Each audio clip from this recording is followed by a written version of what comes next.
Welcome to crime investigation. சென்னையில் September 19, 2021 அன்று மாங்காடுக்கு பக்கத்தில் இருக்கிற பெரிய பனிச்சேரியை சேர்ந்த பிரசன்னா மணிகண்டன் வழக்கம் போல வேலைக்கு போயிட்டு நைட்டு வீட்டுக்கு திரும்பி வந்துட்டே இருந்தாரு. அப்போ அவருடைய முகம் சோகத்தை மொத்தமாக குத்தகைக்கு எடுத்த மாதிரி இருந்துச்சு. ஒன்ஸ் அவர் வீட்டுக்கு வந்ததுமே அவருடைய முகம் சோர்ந்து போய் இருக்கிறதையும் அவர் பயங்கர டென்ஷனாக இருக்கிறதையும் அவருடைய பேரண்டஸ் பார்த்துட்டு தான் இருந்தாங்க. ஆனாலுமே அவங்ககிட்ட எதுவுமே கேட்கவே இல்லை. இன்ஃபேக்ட் ஏன்னு கேட்குற நிலைமையில அவங்களும் இல்லை, பிகாஸ் ஏற்கனவே அவங்களும் ரொம்பவே நொந்து போய் தான் இருந்தாங்க. ஆக்சுவலாக சில வருஷங்களாகவே தாங்க முடியாத மன அழுத்தத்தில் இருந்த அந்த குடும்பம் கொஞ்ச நாட்களாக தான் நார்மல் மோடுக்கு திரும்ப ஆரம்பிச்சிருந்துச்சு. பிரசன்னாவுடைய முகத்தில் கல்யாண கலையுமே வந்திருந்துச்சு. ஒரு பேங்க்ல வேலை பார்த்துட்டு இருந்த பிரசன்னாவுக்கு கல்யாணம் நிச்சயமாக இருந்துச்சு. அதுவும் காதல் கல்யாணம், 2 வீட்டு சம்மதத்தோட நிச்சயமான ஒரு கல்யாணம். அப்படின்னா சந்தோஷம் 2 மடங்காதானே இருக்கணும். ஏன் இந்த சோகம் அப்படின்னு கேட்க தோணுது இல்லையா? பிகாஸ் கல்யாணம் நிச்சயமான அதே வேகத்தில் அடுத்த சில நாட்களில் பொண்ணு வீட்டுக்காரங்க இந்த கல்யாணம் நடக்காது, எங்களுக்கு இந்த கல்யாணத்தில் விருப்பம் இல்லை அப்படின்னு சொல்ல ஆரம்பிச்சிருக்காங்க. ஸோ வாசல் வரைக்கும் வந்த சந்தோஷம் அப்படியே திரும்பி போன மாதிரி இருந்துச்சு. 2 வீட்டு சம்மதத்தோட நிச்சயமான அந்த கல்யாணத்தை ஏன் நிறுத்த சொல்லணும்? ஒருவேளை மாப்பிள்ளைக்கு ஏதாவது கெட்ட பழக்கம், தகாத உறவு அப்படின்னு ஏதாவது இருந்து அது பொண்ணு வீட்டுக்கு தெரிய வந்துருச்சா அப்படின்னு கேட்டால் நோ அப்படின்னு தான் சொல்லணும். பிரசன்னா ரொம்பவே நல்ல பையன்தான். எல்லா வருஷமுமே விநாயகர் சத்தத்தை அன்னைக்கு எல்லா வேலைகளையும் இழுத்து போட்டுட்டு செய்கிறது. கொரோனா தடுப்பூசி பற்றி மக்களுக்கு எடுத்து சொல்லி அவேர்னஸ் உண்டாக்கி அந்த ஏரியா மக்களை கேரிங்காக பார்த்துக்கிறது அப்படின்னு அவருடைய ஏரியாவில் அவருக்கு ரொம்பவே நல்ல பேர் தான் இருந்துச்சு. அப்போ பொண்ணு வீட்டில் கல்யாணத்தை நிறுத்த சொன்னதுக்கு காரணம் பிரசன்னாவோட ஃபேமிலி சில வருஷங்களாகவே ரொம்பவே மன வருத்தத்தில் இருந்தாங்க அப்படின்னு சொல்லி இருந்தேன் இல்லையா? அந்த வருத்தத்திற்கான காரணம் என்ன அப்படிங்கிற விஷயம் பொண்ணு வீட்டுக்கு தெரிய வந்தது தான் காரணம். புரியல இல்லையா? சில வருஷங்களுக்கு முன்னாடி அந்த குடும்பத்தில் நடக்கக்கூடாத ஒரு விஷயம் நடந்துச்சு. இன்ஃபேக்ட் அதனால் அதிகம் பாதிப்படைஞ்சதும் அந்த குடும்பம் தான். அப்போது அவங்களுக்கு மற்றவங்க ஆறுதலாக தானே இருக்கணும். அதை விட்டுட்டு ஏன் கல்யாணத்தை நிறுத்தணும்? இதே கேள்வியை தான் பிரசன்னாவும் தன்னுடைய காதலிக்கிட்ட கேட்டார். நடந்த சம்பவத்துக்கும் தனக்கும் எந்த ஒரு சம்பந்தமுமே இல்லை அப்படின்னும், இன்ஃபேக்ட் அந்த சம்பவத்தை பற்றி நினைக்க கூட விரும்பலை அப்படின்னும், தயவு செஞ்சு இந்த கல்யாணத்தை நிறுத்த வேண்டாம் அப்படின்னு சொல்கிறாரு. ஆனால் அவருடைய காதலியோ அவங்க குடும்பமோ அந்த சமாதானத்தை ஏற்றுக்கிற மனநிலைமையில் இல்லை. அதனால் அந்த குடும்பம் பழையபடி சோகத்தில் மூழ்க ஆரம்பிக்குது. இப்படி கல்யாணம் நின்று போன கவலையில் இருந்த பிரசன்னா செப்டம்பர் 18 அன்னைக்கு வேலை முடிஞ்சு வீட்டுக்கு வந்ததுமே தன்னுடைய ரூமுக்கு போய் கதவை தாள் போட்டுக்கிட்டு மறுபடியும் தன்னுடைய காதலிக்கிட்ட ஃபோனில் ரொம்ப நேரமாக பேசிகிட்டே இருக்காரு. தன்னுடைய காதலியை சமாதானம் பண்ணுறதுக்கு முயற்சி பண்ணுறாரு. பட் அவர் என்னதான் சமாதானம் சொன்னாலுமே அவருடைய காதலி அவரை ஏற்றுக்கிற மாதிரியே தெரியலை. அதனால் மறுநாள் அவருடைய ரூம் கதவும் திறக்கலை. ஆமாம், பிரசன்னா தன்னுடைய ரூமில் தன்னுடைய உயிரை தானி எடுத்து இறந்து போயிருந்தார். ஸோ அப்படி அவருடைய குடும்பத்தில் என்னதான் நடந்துச்சு? அப்படி நடந்த சம்பவத்தால் அதிகம் பாதிக்கப்பட்டதே அந்த குடும்பம்தான். அப்படிங்கிறப்ப அந்த சம்பவத்தையே காரணம் காட்டி அவருடைய கல்யாணத்தை நிறுத்தினது ஏன்? இந்த கேள்விகளுக்கான பதில்களையும் 2018 இந்தியாவையே அதிர வச்ச இப்படியும் கேடுகெட்ட ஜென்மங்கள் இருக்குதா அப்படின்னு மக்களை கொந்தளிக்க வச்ச ஒரு சதவீதம் கூட யாராலையுமே ஏற்றுக்க முடியாத, ஜீரணிக்க முடியாத, மனசை ரணமாக்குற ஒரு கொடூரமான கேஸை பற்றி தான் 2018 சென்னை. காலையில் வேலைக்கு போனவங்க எல்லாருமே வீட்டுக்கு திரும்பி வந்துட்டு இருந்த அந்த ஈவினிங் டைமில் தன்னுடைய கணவன் விஜயும் சீக்கிரமாக வீட்டுக்கு வருவார் அப்படின்னு ரொம்ப நேரமாக காத்துட்டு இருந்த அவருடைய மனைவி ரொம்ப நேரமாகியுமே அவர் வீட்டுக்கு வராததால் அவருக்கு ஃபோன் பண்ண ஆரம்பிக்கிறாங்க. ஃபோன் அட்டென்ட் பண்ண விஜயோ எனக்கு இனிமேல் வேலை முடியல, இன்னைக்கு நைட்டு வீட்டுக்கு வருது கூட டவுட்டான் அப்படின்னு சொல்லிட்டு போனை கட் பண்ணுறாரு. இதை கேட்ட அவருடைய மனைவி ரொம்பவே அப்செட் ஆகுறாங்க. இன்ஃபேக்ட் அன்னைக்கு அவங்க ரொம்பவே எதிர்பார்த்துட்டு இருந்தாங்க. பிகாஸ் அன்னைக்கு விஜயோடைய பர்த்டே. அன்னைக்கு மிட் நைட்டில் ரொம்பவே சிம்பிளாக அவருடைய பிறந்த நாளை கொண்டாடினவங்க. அந்த பிறந்த நாளை அவருடைய வாழ்க்கையிலே மறக்க முடியாத ஒரு நாளாக ஏற்கனவே மாற்றியிருந்தாங்க. ஆனால் அந்த விஷயம் அவர் வீட்டுக்கு வர வரைக்கும் அவருக்கே தெரியாது. ஒருவேளை அவருடைய மனைவி ஆசைப்பட்ட மாதிரி அவர் அன்னைக்கு நைட் வீட்டுக்கு வந்திருந்தார் அப்படின்னா இன்னைக்குமே மனசுல தாங்க முடியாத ஒரு சோகத்தை சுமந்துக்கிட்டு ஒரு நடைபிணமா நடமாடிட்டு இருக்க மாட்டாரு. அது செப்டம்பர் 1, 2018 பிறந்த நாள், அன்னைக்கு கூட வேலை இருக்கு அப்படின்னு சொல்லிட்டு வீட்டுக்கு வராத தன்னுடைய மனைவிக்கு மிகப்பெரிய ஏமாற்றத்தை கொடுத்த விஜய் அடுத்த நாள் காலையில ஒரு 7 மணி இருக்கும் பொழுது வீட்டுக்கு வராரு. அவருடைய பிறந்த நாள் அன்னைக்கு வீட்டுக்கு வராம அவருடைய மனைவிக்கு அவர் ஏமாற்றத்தை கொடுத்ததா அளவோ என்னவோ. இப்போ அவருடைய மனைவி அவருக்கு ஒரு மிகப்பெரிய ஏமாற்றத்தை கொடுத்துருந்தாங்க. ஏன்னா அவர் வீட்டுக்கு வந்து பார்க்கும் பொழுது வீடு வெளியில பூட்டி இருந்துச்சு. இந்த கால நேரத்துல எங்க போயிருப்பாங்க அப்படின்னு புரியாத விஜய் உடனடியா அவருடைய மனைவிக்கு ஃபோன் பண்ண ஆரம்பிக்கிறாரு. ஆனா ஃபோன் ஸ்விட்ச் ஆஃப் அப்படின்னு வருது. உடனே பதறி போன அவரு அவங்களுடைய ஹவுஸ் ஓனர் கிட்ட விசாரிக்க ஆரம்பிக்கிறாரு. ஆனா அவங்களுமே எங்களுக்கு தெரியல அப்படின்னு சொல்லிடுறாங்க. இப்போ விஜய் உடனடியாக அவருடைய மனைவியுடைய பேரண்ட்ஸ்க்கு கால் பண்ணி பார்க்குறாரு. ஆனால் அவங்க அங்கேயும் போகலை அப்படிங்கிறது தெரிய வருது. உடனடியாக என்ன பண்ணுறது அப்படின்னு தெரியாத விஜய் ஜன்னல் வழியாக வீட்டுக்குள்ளே எட்டி பார்க்குறாரு.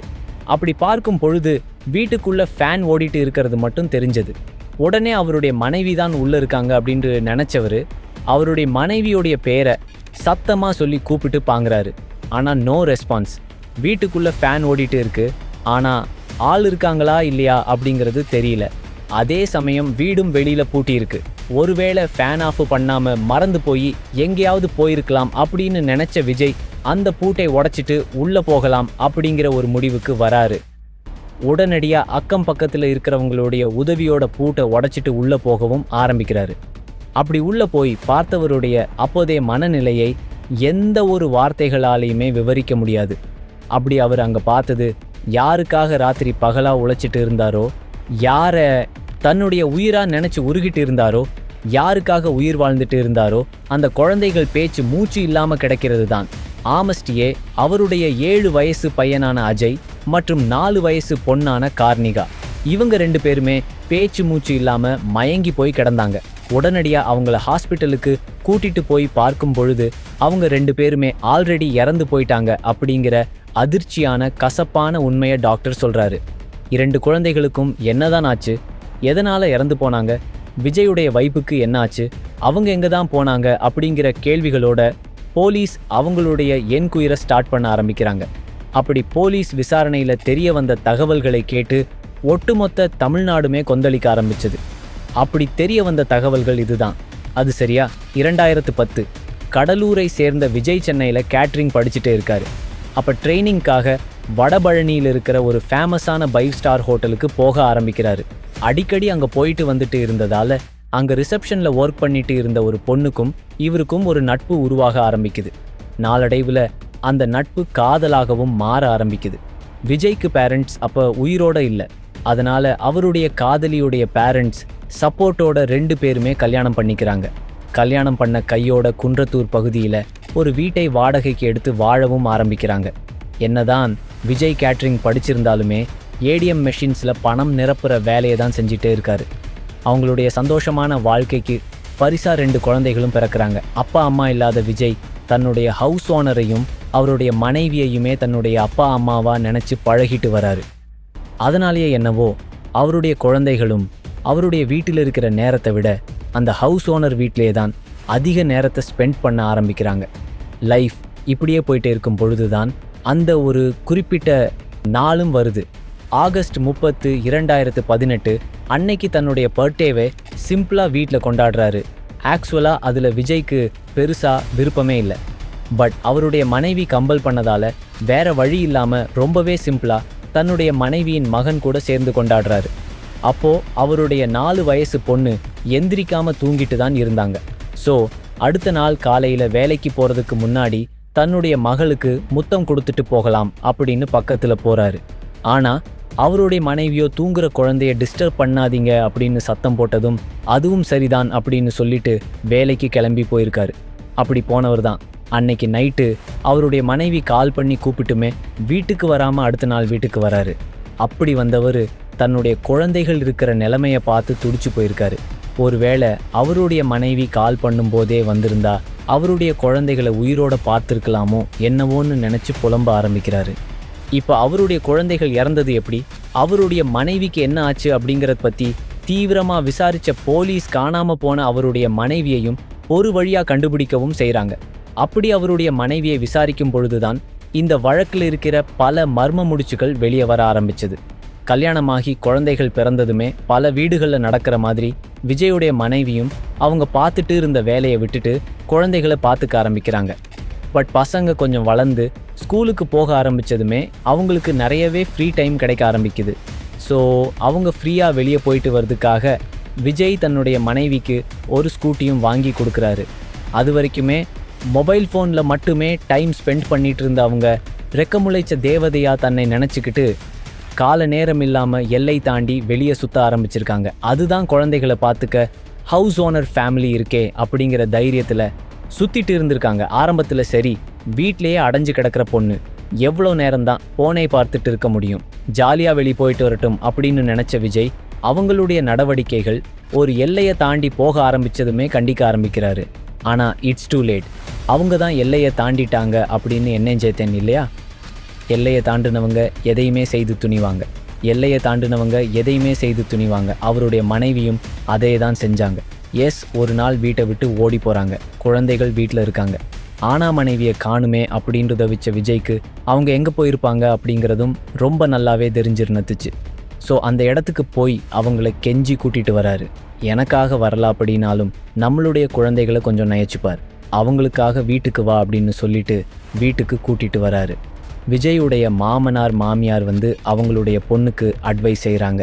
2 குழந்தைகள் இருக்காங்க அப்படின்னு இதை யோசிக்காமல் இப்படி ஒரு காரியத்தை பண்ணிட்டியே அப்படின்னு திட்ட ஆரம்பிக்கிறாங்க. இப்படி அட்வைஸ் பண்ணவங்க எல்லாருமே குழந்தைகள் இருக்காங்க அப்படின்ட்டு இதை சொல்ல ஆரம்பிக்கவும், அப்போது இந்த குழந்தைகள் இருக்கிறது தான் என்னுடைய சந்தோஷத்துக்கு இடைஞ்சல் அப்படின்னா குழந்தைகளே இல்லாமல் பண்ணிட்டா இந்த மாதிரியான விபரீதமான எந்த தாயும் மனசெலவில் கூட நினச்சி பார்க்கவே கூடாத உயிரினங்களுடைய பாதுகாப்பான வளர்ச்சிக்காக அடுத்தடுத்த சந்ததிகள் எந்த ஒரு பாதிப்புமே இல்லாமல் வளரணும் அப்படிங்கிறதுக்காக இயற்கையை உருவாக்கின அந்த தாய்மை உணர்ச்சியை தள்ளி வச்சுட்டு அசிங்கமான அருவருப்பான பனானூர் முடிவை எடுக்க ஆரம்பிக்கிறா.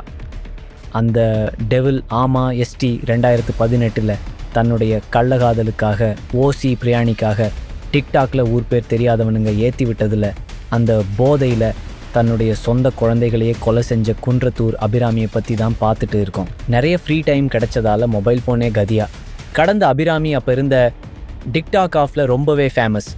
தன்னுடைய வீட்டு பெண்கள் ஒழுங்காக இருக்கணும், ஒழுக்கமாக இருக்கணும் அப்படின்னு நினைக்கிற ஆண்கள் அடுத்த வீட்டு பெண்களை அப்படி பார்க்கறது இல்லை. அப்படி தேவையில்லாமல் ரீல்ஸ் பண்ணி அடுத்த வீட்டு ஆண்களை தூக்கம் இல்லாமல் செய்கிற பெண்களை அந்தரங்கமாக பலருக்குமே பிடிக்க தான் செய்யுது. அப்படி மயங்கி போன ஆண்கள் போடுற கமெண்ட்ஸ்லேயே ஆர்கசம் அடைய ஆரம்பித்த அபிராமிக்கு அதுவே மீள முடியாத பெரிய போதையாக அமைஞ்சது. பொதுவாகவே ஆண்கள் கண்களால் கவரப்படுவாங்க, பெண்கள் காதுகளால் கவரப்படுவாங்க அப்படின்னு சொல்லுவாங்க. எஸ், ஆண்களை முதல்ல ஈர்க்கிறது பெண்களுடைய புற அழகுதான். ஆமாம் நண்பர்களே. ஸோ அவங்க கண்ணால் எதை பார்க்குறாங்களோ அதால் தான் கவரப்படுறாங்க. பெண்களை பொறுத்த வரைக்குமே அவங்க காதுகளால் கேட்குற வார்த்தைகளை வச்சு தான் கவரப்படுறாங்க. நீ அழகாக இருக்க, தேவதை மாதிரி இருக்க, என்னுடைய ஏஞ்சல் நீ தான், அப்பா சான்ஸே இல்லை, இப்படி அவங்களுடைய காதால் கேட்குற வார்த்தைகள் தான் அவங்கள மயக்க ஆரம்பிக்குது. இதே மாதிரி தான் டிக்டாக் மூலமாக பல ஆண்களுடைய அறிமுகம் அபிராமிக்கு கிடைக்க ஆரம்பிக்குது. அப்போ தான் அவங்களுடைய கணவர் விஜய் வாங்கி கொடுத்த ஸ்கூட்டி அவங்கள போய் மீட் பண்ணுறதுக்கு ரொம்பவே உதவியாக இருந்துச்சு. இப்படி டிக்டாக் மூலமாக அறிமுகமானவன் தான் அதே பகுதியில் பிரியாணி கடையில் வேலை செஞ்சுட்டு வந்த சுந்தரம். ஸோ அடிக்கடி அவன் வேலை செஞ்சுட்டு கடைக்கு போகிறது, எக்ஸ்ட்ரா பிரியாணி வாங்கி சாப்பிட்டு ஏப்பம் விடுறது அப்படின்னு போயிட்டு இருந்த அவங்களுடைய பழக்கம் அடுத்த கட்டத்துக்கு போக ஆரம்பிக்குது. எல்லா இல்லீகல் ரிலேஷன்ஷிப்பும் எந்த நோக்கத்திற்காக ஆரம்பிக்குதோ அதுவும் அடிக்கடி நடக்க ஆரம்பிக்குது. இப்போ தான் கொஞ்சம் சுதாரித்த விஜய் அவங்கள கண்டிக்க ஆரம்பிக்கிறாரு. எல்லாருமே குழந்தைங்க இருக்காங்க அப்படிங்கிறதையே திரும்ப திரும்ப சொன்னதுமே தன்னுடைய கள்ள காதலுக்கு இடைஞ்சலாக இருக்கிற குழந்தைகளை தீர்த்து கட்டுறதுக்கு சுந்தரத்தோடு சேர்ந்து திட்டம் போட ஆரம்பிக்கிறார். பக்கத்தில் இருக்கிற மெடிக்கல்ல இருந்து ப்ரிஸ்கிரிப்ஷன் இல்லாமல் வாங்கக்கூடாத மாத்திரைகளை சிரித்து பேசி கொஞ்சம் கொஞ்சமாக வாங்கி அதை ஆகஸ்ட் 30, 2018 அன்னைக்கு அவளுடைய கணவர் விஜய்க்கும் 2 குழந்தைகளுக்கும் பாலில் கலந்து அதை கொடுத்துருக்கா. காலையில் 3 பேருமே இருக்க மாட்டாங்க அப்படின்னு நினச்சிட்டு இருந்த அவளுக்கு ஒரு பெரிய அதிர்ச்சி தான் காத்துட்டே இருந்துச்சு. எஸ், விஜயும் அஜயும் எந்த ஒரு பாதிப்புமே இல்லாமல் காலையில் ரொம்பவே நார்மலாக எந்திரிக்கிறாங்க. ஆனால் தன்னுடைய அதிர்ச்சியை வெளிகாட்டிக்காம போய் தன்னுடைய 4 வயசு பொண்ணை பார்த்துருக்கா. அந்த மருந்துடைய வீரியம் தாங்காம அந்த குட்டி பாப்பா வாயில நுரை தள்ளி தூக்கத்திலேயே இறந்து போயிருந்தா. உடனே நுரையை தொடச்சிட்டு இன்னும் தூங்கிட்டு இருக்கா அப்படிங்கிற மாதிரி செட் பண்ண அவளுக்கு ஒரு பெரிய வருத்தம் என்ன அப்படின்னா, தன்னுடைய புருஷனுடைய பிறந்த நாளையே இறந்த நாளாக மாற்றணும் அப்படின்னு ஆசைப்பட்டா. பட் அது நடக்கலை அப்படிங்கிறது தான். இருந்தாலுமே தன்னுடைய அந்த வருத்தத்தை மறைச்சிக்கிட்டு பெத்த பொண்ணு பச்சை மண்ணு செத்து கிடக்குதே, அதுவும் நம்மளே கொன்னுட்டோமே அப்படிங்கிற குற்ற உணர்ச்சி கொஞ்சம் கூட இல்லாமல் விஜயுடைய பர்த்டேவை செலிப்ரேட் பண்ணி அவரை வேலைக்கு அனுப்புகிறா. மகளுக்கு முத்தம் கொடுக்க வந்த விஜயை சாமர்த்தியமாக சமாளித்து அனுப்பிட்டு அடுத்ததா அவ செஞ்ச வேலை என்ன தெரியுமா? நைட் கொடுத்த மாத்திரையிலிருந்து தப்பிச்ச தன்னுடைய மகனுக்கு திரும்பவும் அதே மாத்திரையை அதிக அளவில் பாலில் கலந்து கொடுத்தது தான். ஏதோ ஒரு உணர்ச்சி வேகத்தில் பொண்ணை கொன்னுட்டான், நல்ல வேலையாக பையனாவது பொழைச்சிக்கிட்டானே அப்படிங்கிற எண்ணம் அவளுக்கு வரல. திரும்பவும் மாத்திரையை கொடுத்தும் அவன் பிழைச்சிடக்கூடாதே அப்படிங்கிற எண்ணத்தில் அவனை பெட்டில் போட்டு அவன் மேலே ஏறி உட்கார்ந்து அந்த பிஞ்சு குழந்தையுடைய கழுத்தை நெரிக்க ஆரம்பிச்சிருக்கா. பெத்த தாயே தன்னை ஏன் இப்படி சித்திரவதை பண்ணுறா அப்படிங்கிறது புரியாத அந்த குழந்தை அந்த டைமில் என்னவெல்லாம் நினச்சிருக்குமோ என்னால் நினச்சி கூட பார்க்க முடியலை. அப்படி நெருக்க ஆரம்பித்ததில் கை கால்களை ஆட்டி மூச்சுக்காக தவிக்க ஆரம்பிக்குது, உயிருக்கு போராட ஆரம்பிக்குது. பட் என்னத்தை சொல்ல, அந்த குழந்தையுடைய உயிரும் கொஞ்சம் கொஞ்சமாக அடங்க ஆரம்பிக்குது. சம்பவ இடத்துல நேரில் போய் பார்த்தவங்க சொல்லும்போது அந்த 7 வயசு பையன் உயிருக்கு போராடும் போது அவனுடைய கை கால்கள் அந்த கட்டிலில் போட்டிருந்த கீறல்கள் அவ்வளவு அழுத்தமாக பதிஞ்சிருந்துச்சு அப்படின்னு சொல்லியிருக்காங்க. அப்போ எந்த அளவுக்கு அந்த குழந்தை தவிச்சிருக்கும் அப்படின்னு பாருங்க. இப்போ 2 உயிர்களை காவு வாங்கினவ கள்ள காதலனோட ஓடி போயிருப்பா அப்படின்னு எதிர்பார்த்தா அதுதான் இல்லை. தன்னுடைய கணவன் வர்ற வரைக்குமே வெயிட் பண்ணுறதுக்கு முடிவு பண்ணுறா.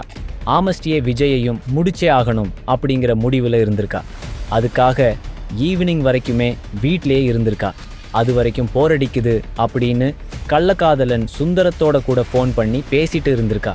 நினச்சி பாருங்க, தன்னுடைய 2 குழந்தைகள் தன்னுடைய பக்கத்திலேயே இறந்து கிடக்குது. இவ ஜாலியாக தன்னுடைய கள்ளக்காதலன் கூட ஃபோன் பேசிட்டு இருந்திருக்கா.